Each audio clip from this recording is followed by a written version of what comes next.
Conservation क्यों कर रहे हैं प्लांट्स और चैप्टर को पढ़ने का, इसको इस बुक में डालने का क्या मतलब है? कंजर्वेशन ऑफ प्लांट्स एनिमल्स उनको क्यों सिखाया जा रहा है कि उनको हम क्यों कंजर्व करें, क्यों बचाएं? कंजर्व को मतलब समझते हो? Yes sir. क्या बताओ? बचाना, उनको संरक्षित करना है ना। तो क्यों करना? ये क्लास 7th में हम लोगों ने कहानी पढ़ी थी कि जब पहली अपने दोस्तों के साथ जंगल गई थी, उसके साथ में प्रोफेसर अहमद गए थे। याद है वो कहानी? Yes sir. वो कहानी कैसे भूलेंगे? जब वो जंगल में गई थी, प्रोफेसर अहमद उनको बहुत सारी ज्ञान की बातें बता रहे हैं। तो इसमें पहली ने बहुत ही बड़ी आंखें करके ऐसे करके पूछा है कि what is the purpose of making national parks, wild life sanctuaries and biosphere reserve, ये सब बनाने की क्या जरूरत है? तो अभी हमने इसका जवाब दे दिया, इसको ये तुम लोग को बता दिया, देख लेना जाके घर जाके, है ना। डिफॉरेस्टेशन एंड इट्स कॉजेज, सबसे पहले शुरू कर दिया कि जंगल को काटना और उसके क्या कॉजेज हैं। अगर जंगल को काटा जाए तो क्या क्या नुकसान होंगे, क्या क्या हानियाँ होंगी, लिखा है देखो। पहले तो ये समझो कि डिफॉरेस्टेशन होता क्या है। वी नो दैट, जहाँ पे डिफॉरेस्टेशन बोल्ड में लिखा हुआ उसी के आगे देखो लिखा है वी नो दैट। इनको लगता है कि इनको पहले से पता है। We know that deforestation means clearing of forest and using that land for other purposes. Deforestation का मतलब होता है कि ज़मीन को साफ करना, पेड़ पौधे वहाँ से हटाना और उस ज़मीन को किसी और पर्पज के लिए इस्तेमाल करना। और वो पर्पज क्या हो सकते हैं? वहाँ बिल्डिंग्स बनाना, दुकानें बनाना, कुछ भी करना, है ना, फील्ड बनाना, मैदान, कार पार्क, जो भी। लिखा है पहला पॉइंट किस लिए काटते हैं? प्रोक्योरिंग लैंड फॉर कल्टीवेशन, जमीन पर लगे हुए पेड़ों को काटना ताकि वहाँ पे खेती करी जा सके। इस बार जिन लोगों के यहाँ आम नहीं आए, क्या देखो बाग कट रहेंगे नहीं, बहुत सारे कटवा के उसमें खेती करेंगे। दूसरा पॉइंट किस लिए कटवाते हैं? डिफॉरेस्टेशन की क्यों किया जाता है पहले ये बता रहे हैं, अभी उसके कारण नहीं, कॉजेज नहीं। आगे लिखा है हाँ क्यों किया जाता है वही बता रहे हैं। दूसरा बिल्डिंग हाउसेज एंड फैक्ट्रीज, वहाँ पे हाउस बनाएंगे या फिर फैक्ट्रीज बनाएंगे। मेकिंग फर्नीचर और यूजिंग वुड एज फ्यूल, या फिर उन लकड़ियों का फर्नीचर बनाना या फिर उन लकड़ियों का फ्यूल बनाना। और इसके अलावा कुछ नेचुरल कॉजेज़ भी होते हैं, जैसे जंगल में आग लग जाना, बाढ़ आ जाना, है ना। अच्छा अब एक चीज़ बताओ, बाढ़ आने से जंगल में मतलब डिफॉरेस्टेशन कैसे हो सकता है? एक बड़ा सा जंगल है, यहाँ से लेके जहाँ तक तुम चलते जाओ जंगल ही जंगल, और इस जंगल में बहुत ज़्यादा बाढ़ आ गई। हमने इसलिए कहा कि जहाँ तक चलते जाओ, हमें पता है ज़्यादा दूर तक चल के जा नहीं पाएंगे। बाढ़ आएगी तो वहाँ पानी भरा रहेगा और बहुत दिनों तक वहाँ पानी भरा रहेगा। उस पानी भरने की वजह से बहुत सारे पेड़ अपने आप गिर नहीं जाएंगे? बोलो ना कि गिरेंगे, पेड़ गिर जाएंगे, बहुत सारे सड़ जाएंगे पानी की वजह से। तो जंगल अपने आप क्या होगा? खत्म हो जाएगा। अब आते हैं कॉन्सिक्वेंसेस ऑफ डिफॉरेस्टेशन। डिफॉरेस्टेशन से क्या क्या हो जाएगा? पहले हमने पढ़ा था कॉजेज कैसे होता है। लिखा है पहली एंड दूसरो record the consequences of deforestation, they remember that deforestation increases the temperature and pollution level on the अर्थ। चलो यही बता दो कि अगर डिफॉरेस्टेशन हो रहा है, जंगल खत्म किया जा रहा है, तो पृथ्वी का टेम्परेचर लगातार कैसे बढ़ेगा? क्योंकि कार्बन डाइऑक्साइड बढ़ रही है और कार्बन डाइऑक्साइड क्या करती है? हीट को एब्जॉर्ब कर लेती है ना। सूरज तो अपनी गर्मी कम करेगा नहीं, वो बराबर लगा हुआ है। कार्बन डाइऑक्साइड की मात्रा बढ़ गई, क्या होगा? बढ़ जाएगा, ठीक है। पॉल्यूशन बढ़ जाएगा। कार्बन डाइऑक्साइड हम लोग के लिए क्या है? पॉल्यूशन ही तो है, समझ लो। जो हमारे काम का नहीं वो हमारे लिए क्या है? It increases the level of carbon dioxide in the atmosphere. अगर डिफॉरेस्टेशन किया जाए तो कार्बन डाइऑक्साइड की मात्रा हमारे एटमॉस्फेयर में क्या होगी? बढ़ जाएगी।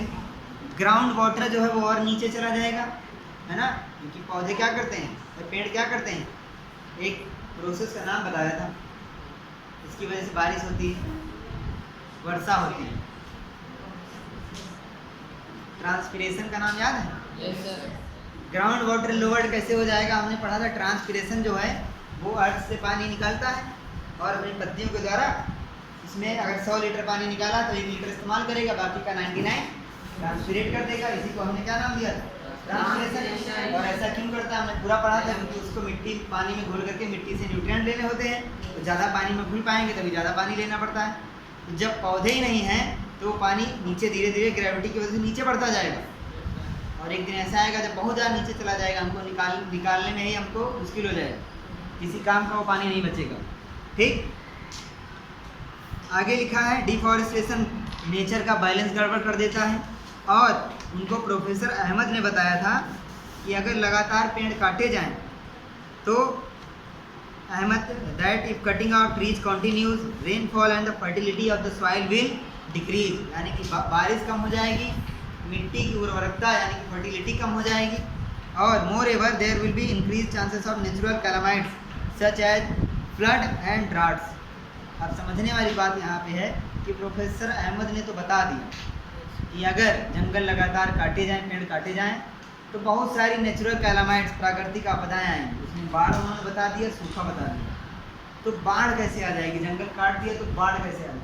जंगल काट दिया, सूखा तो समझ गए क्योंकि ट्रांसपिरेशन नहीं हो रहा, बारिश नहीं हो रही। जंगल काट दिया तो बाढ़ कैसे आ जाएगी? होमवर्क दे रहे हैं, घर से बता करके आना, सवाल बढ़िया है। जंगल काटने से बाढ़ कैसे आती? Recall that plant need carbon dioxide for photosynthesis. याद करो वो पुरानी बातें कि फोटोसिंथेसिस के लिए कौन सी गैस चाहिए थी? बोलो। Fewer trees would mean that less carbon dioxide will be used. कम पेड़ मतलब कि कम कार्बन डाइऑक्साइड यूज है कि अगर कम पौधे हो जाएंगे। Fever trees would mean that less carbon dioxide will be used up resulting in its increase amount in the atmosphere, यानी कि अगर पेड़ कम होंगे तो कार्बन डाइऑक्साइड बढ़ती जाएगी, है ना, इसका कम यूज होगा तो बढ़ती जाएगी। This will lead to global warming as carbon dioxide traps the heat rays reflected by the earth. यानी कि कह रहे हैं ये मान लो पृथ्वी है, ठीक है, और जहाँ बहुत बड़ा सन है, इससे लगातार हीट ऐसे आ रही है, तो कार्बन डाइऑक्साइड की मात्रा अगर यहाँ बढ़ गई, देखो ये कार्बन डाइऑक्साइड की मात्रा ऐसे बढ़ गई, ठीक है, तो ये सनलाइट इसके अंदर चीरती हुई आ जाएगी अंदर, तो पृथ्वी से टकराने के बाद इस हीट को वापस चले जाना चाहिए, लेकिन कार्बन डाइऑक्साइड क्या करती है? नहीं जाना नहीं। उस वजह से, उस हीट की वजह से हमारी पृथ्वी का टेम्परेचर लगातार क्या हो रहा है? बढ़ रहा है। इसी को हमने एक नाम दे दिया था, क्या? देखो कितना बढ़िया वर्ड है, कोई बता ही नहीं पाएगा क्या होता है। कुछ मुझे क्या है ये, कहते ग्लोबल वार्मिंग, ठीक, से पढ़े लिखे लोगों की। आगे लिखा है the increase in temperature on the earth disturb the water cycle and में रिड्यूस रेनफॉल। इसकी वजह से क्या हो जाएगा? सूखा पड़ जाएगा। समझ रहे हो कि नहीं? जब पेड़ पौधे नहीं, एक भी वाटर साइकिल पढ़े थे हम लोगों ने, पढ़ा है कि नहीं? वाटर साइकिल पढ़ा था ना, कि तालाब में पानी भरा हुआ, गर्मी होगी, वो पानी भाप बनेगा, ऊपर जाएगा और वापस आ जाएगा। एक साइकिल दूसरी पढ़ा था, एक पेड़ होगा वो उस पानी को एब्जॉर्ब करेगा और ट्रांसपिरेट करेगा ऊपर, फिर वापस आएगा। दो, ठीक, तीसरा भी ऐसे पढ़ा था, कुछ बहुत सारे पढ़े थे हमने, तो ये पूरी साइकिल्स हमने पढ़ी थी। अगला है देखो, deforestation is the major cause. Droughts means होता है सूखा, याद ना रहे तो वहीं पे लिख लो। Deforestation is a major cause which leads to the change in soil properties. Deforestation की वजह से सॉइल प्रॉपर्टीज भी चेंज होती जाती हैं। Physical properties of the soil get affected. मिट्टी की फिजिकल प्रॉपर्टीज जो होती हैं वो किसकी वजह से होती हैं? डिफरेंट, अलग अलग अफेक्ट हो जाते हैं। किसकी वजह से? प्लांटेशन और वेजिटेशन की वजह से। यानी कि अगर हम लगातार पेड़ पौधे लगाते जाएं तो मिट्टी सही रहेगी, लेकिन अगर हम ये सब बंद कर दें, रोक दें, तो क्या होगा? मिट्टी खराब हो जाएगी। पेज नंबर 78 पे ड्रॉट्स के बारे में हम लोगों ने पढ़ लिया है ना। आज का टॉपिक है डिसर्टिफिकेशन। जानते हो क्या होता है? डिसर्टिफिकेशन में डेजर्ट आ रहा है, किसी जमीन का डेजर्ट में कन्वर्ट हो जाना, क्या कहलाता है? बस इससे कठिन आसान कुछ था। अब ये कैसे होता है? हम लोग टॉपिक पढ़ रहे थे डिफॉरेस्टेशन, उसी से रिलेटेड है ये। बिकॉज देखो, deforestation is a major cause which leads to the change in soil properties. Deforestation में ऐसा भी बहुत कुछ होता है जो हमारी सॉइल की प्रॉपर्टीज में क्या करता है? चेंज करता है। कैसे बताओ? डिफॉरेस्टेशन से सॉइल कैसे चेंज होती है? डिफॉरेस्टेशन हो रहा है, हाँ, वो अपनी मौसी का घर ना याद करने लगना, तो वो बहुत दूर रहती हैं, वहाँ ट्रेन से जाते हैं। साइंस में दूर तक सोचो। डिफॉरेस्टेशन से क्या तात्पर्य है? जंगल को काटना। जंगल को काटने से मिट्टी पर क्या प्रभाव पड़ेगा?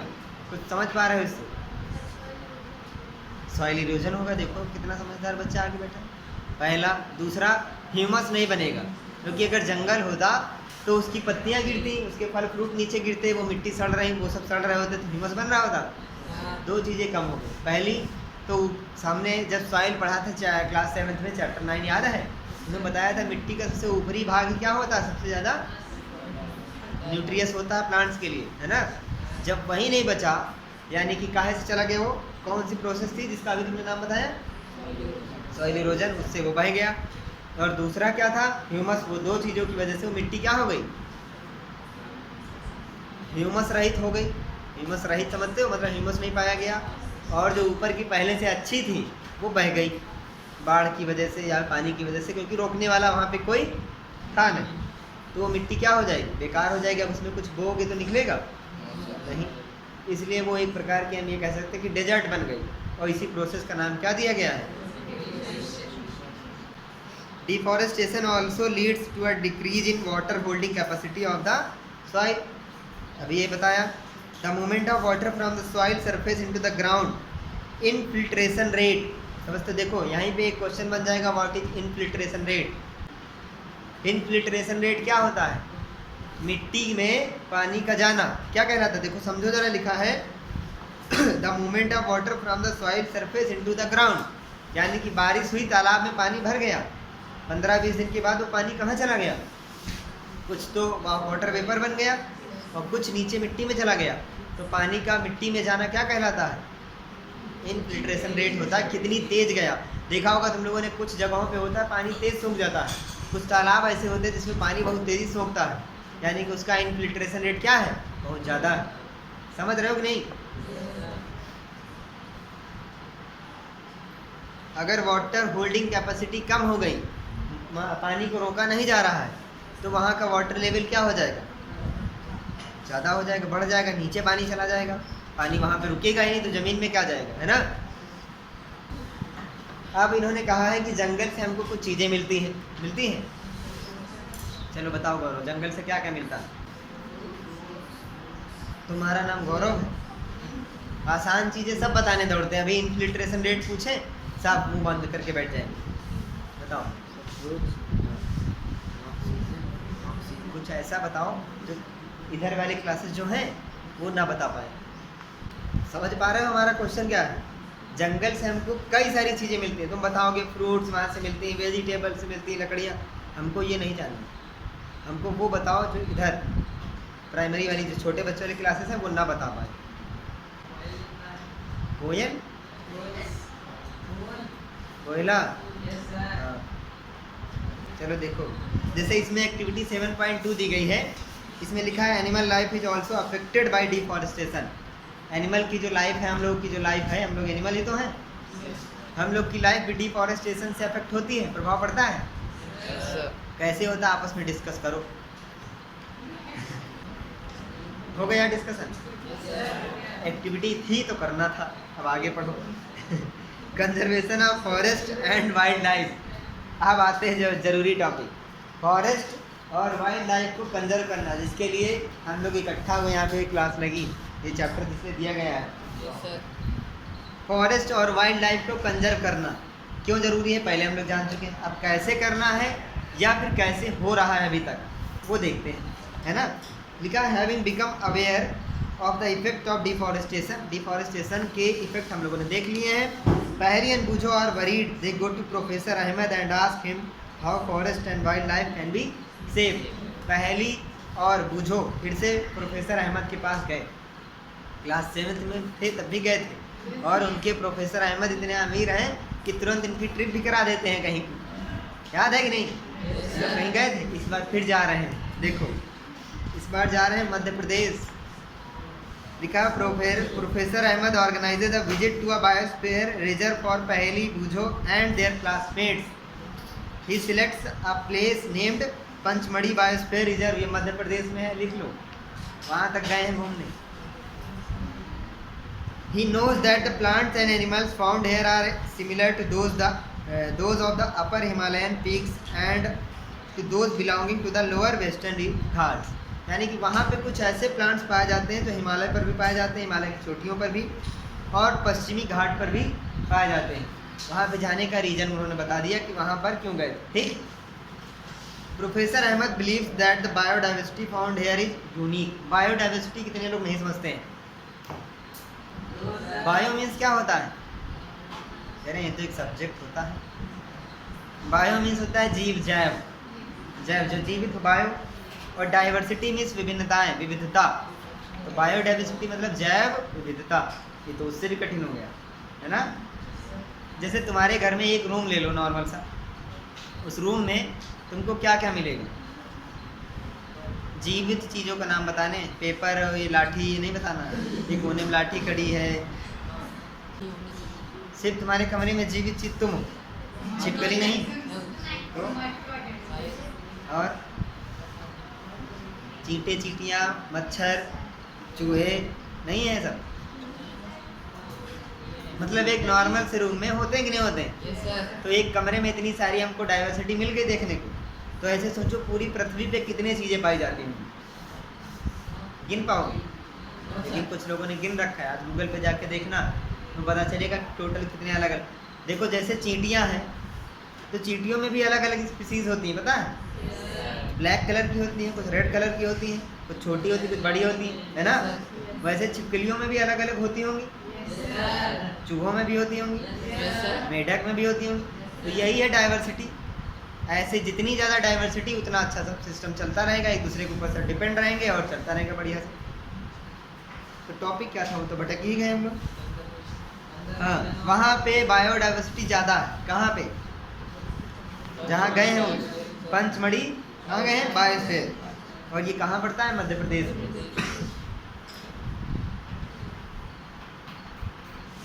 ही रिक्वेस्ट माधव जी जो फॉरेस्ट के एम्प्लॉय थे पंचमढ़ी बायोस्फीयर के, उन्होंने उनसे रिक्वेस्ट किया कि उनके बच्चों को इस बायोस्फीयर रिजर्व के अंदर घुमाएं और इसके बारे में जानकारी कुछ दें।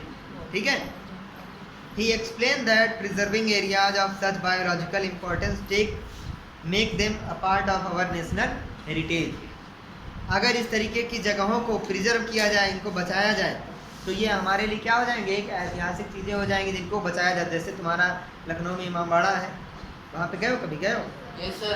बड़ा सा वहाँ बोर्ड लगा होगा, उसके बारे में सब कुछ लिखा होगा, कब बना था, क्या है। और उतने उसको बने हुए इतने साल हो गए, तो हम लोग के लिए और एक अचंभे वाली बात हो गई कि तब से चला आ रहा है और बढ़िया है, अभी भी ख़राब नहीं हुआ। तो ये एक समझ गए ना। आगे माधव जी ने कुछ एक्सप्लेन किया बच्चों को। क्या? Madhav ji explains to the children that apart from our personal efforts and efforts of the society, यानी कि हमारे पर्सनल एफर्ट्स और इस सोसाइटी के कुछ एफर्ट्स के अलावा सरकार भी ऐसा चाहती है कि ये जंगल सुरक्षित रहे। अब ऐसा क्यों चाहती है? कुछ चीज़ें हम लोग पीछे पढ़ के आए, और भी कुछ है। The government lays down rules, methods and policies to protect and conserve them. Government ने कुछ रूल्स बनाए हैं, कुछ पॉलिसीज बनाई हैं उनको बचाने के लिए। उनको किनको? जंगल को, इन बायोस्फीयर रिजर्व, ये जो जहाँ गए नेशनल पार्क, ये सब इनको बचाने के लिए है ना।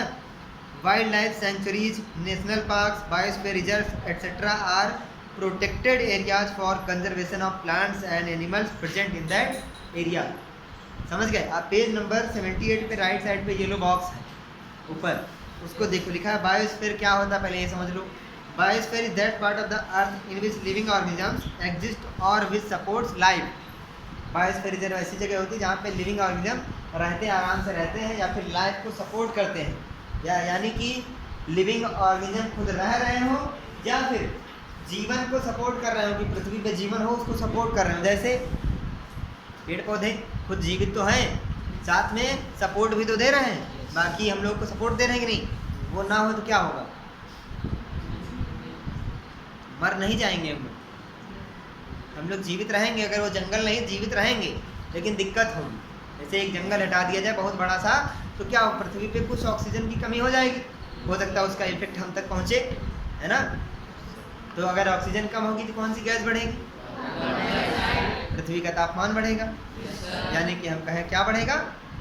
Global warming. क्या बढ़ेगी? समझ रहे हो कि नहीं? आगे लिखा है बायोलॉजिकल डाइवर्सिटी और biodiversity refers to the variety of organisms existing on the earth, है ना, variety of animals existing on earth. Their inter relationships, उनमें आपस में कौन कौन से संबंध हैं, सब में कोई ना कोई संबंध है। यहाँ क्लास में बैठे ज़्यादातर लोग एक दूसरे के रिश्तेदार होंगे, हैं कि नहीं? वो वाला रिश्तेदारी नहीं दिखानी। तुम लोग आपस में डिपेंड हो कि नहीं पृथ्वी पे जीवित रहने के लिए?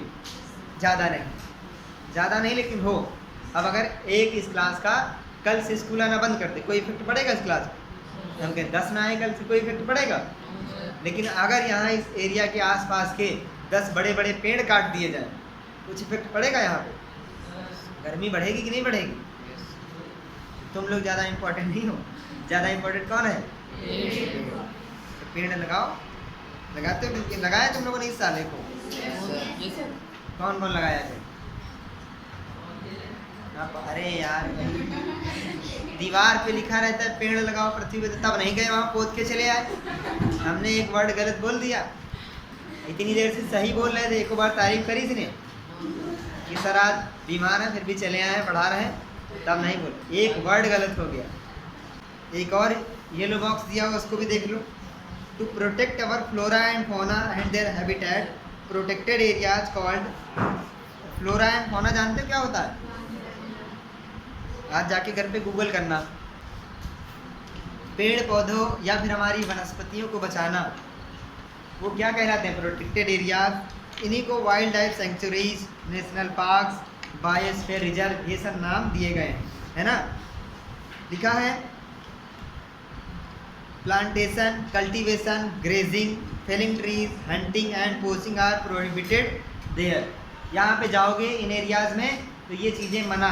कौन कौन चीज़ें बताओ? प्लांटेशन मतलब वहाँ पे नए पौधे लगा देना। जानते हो क्यों? जो अगर तुमने वहाँ पे नए पौधे लगा दिए तो उसकी वजह से दूसरे पौधों को क्या होगा? नुकसान पहुँचेगा। जैसे तुमने वहाँ पे गए, तुम कुछ ऐसा पौधा तुमने लगा दिया मैंगो का, तो मैंगो का तुमने लगा दिया, थोड़े दिन के बाद उस मैंगो पे एक पैरासाइट आ जाता है। याद करो पुरानी बीती हुई यादें। कसकुटा नाम का एक जीव होता था, इसको हम लोग अमरबेल भी बोला करते थे। Yes sir. जब अपनी भाषा पे जब याद आता है, याद आया? कसकुटा तो दूसरा पैरासाइट था ना, पैरासाइट को याद दिलाने के लिए कसकुटा बोल रहे हैं। अमरबेल याद है? Yes sir. अमरबेल क्या होती है? पैरासाइट होता है, एक मैंगो के पेड़ पे लंबी सी ऐसी लता होती है। तो अगर तुमने वहाँ पे अपने मन से कोई ऐसा पौधा लगा दिया जिसपे पैरासाइट आ गया और उसकी वजह से उस पूरे जंगल पे पैरासाइट फैल गया, तो पूरा जंगल बर्बाद हो जाएगा कि नहीं? Yes sir. पहला रीजन। दूसरा कल्टीवेशन, वहाँ पे जाके ये नहीं खेती बाड़ी शुरू कर दो, बैल लेके गए अपने वहाँ, ये तो ज़मीन खाली पड़ी है, यहाँ पर तो प्याज बो सकते हैं, नहीं ऐसा कुछ नहीं, ठीक है? ग्रेजिंग, वहाँ पे जाके जानवर चरा रहे हो, नहीं चरा सकते, है ना? फेलिंग ट्रीज, पौधों को गिराना, काटना। हंटिंग, शिकार करना, पोचिंग करना है। तीनों के बारे में अलग अलग लिखा है। वाइल्ड लाइफ सेंचुरी के बारे में, नेशनल पार्क के बारे में और बायोस्फीयर रिजर्व के बारे में। क्या लिखा है जरा पढ़ लो एक बार, देखो। लिखा है areas where animals are protected from any disturbance to them and their habitat, यानी कि ऐसी जगह जहाँ पे एनिमल्स को प्रोटेक्ट किया जाता है, उनको डिस्टर्ब ना करे कोई, ऐसी जगह क्या बोलेंगे? क्या बोलेंगे? Wild life sanctuary. National park क्या होता है देखो। पहले वाइल्ड लाइफ सेंचुरी के बारे में हमने देखा, वहाँ पे एनिमल्स को बचाया जाता है ना? नेशनल पार्क में areas reserve for wild life where they can freely use the habitats and natural resource. यहाँ पे वाइल्ड लाइफ को छोड़ दिया जाता है, ऐसे ही पार्क एक बना दिया गया कि इतने एरिया तक ये है, ठीक? वहाँ पे उनको फ्रीली छोड़ दिया गया, आज़ाद रहो, हैबिटेट अपना जियो, ऐश करो, मौज करो। Number 3 biosphere reserve, large areas of protected land for conservation of wild life, plant, animal resource and traditional life of tribal living in the area. Biosphere reserve में वहाँ पे वो लोग भी रहते हैं, कौन लोग?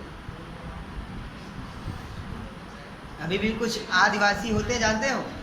बायोस्फीयर रिजर्व में वो भी रहते हैं, वहाँ पे उनके जानवर होंगे, वो लोग भी रात को जो है डांस वांस उनका चलता है देखो कि नहीं, लाइट आग जला करके, भाला ले करके, है ऐसा अभी भी। बायोस्फीयर रिजर्व जहाँ पर भी होगा वहाँ जा करके देखना। Activity 7.3, find out the number of national parks wild life sanctuaries and biosphere reserves in your district, state and country record in table 7.1. So these areas in outline map of your state and India. तुम्हारे district में कितने national park हैं? आज Google पे जाके बहुत कुछ search करना तुमको. पहले क्या सर्च करना था? फ्लोरा एंड फौना क्या होता है. फिर दूसरा सर्च करोगे कि तुम्हारे डिस्ट्रिक्ट में कितने नेशनल पार्क हैं, कितने बायोस्फीयर रिजर्व हैं और कितनी वाइल्ड लाइफ सेंचुरी. फिर तुम्हारे स्टेट में कितने हैं, फिर तुम्हारे कंट्री में कितने हैं. समझ गए कि नहीं?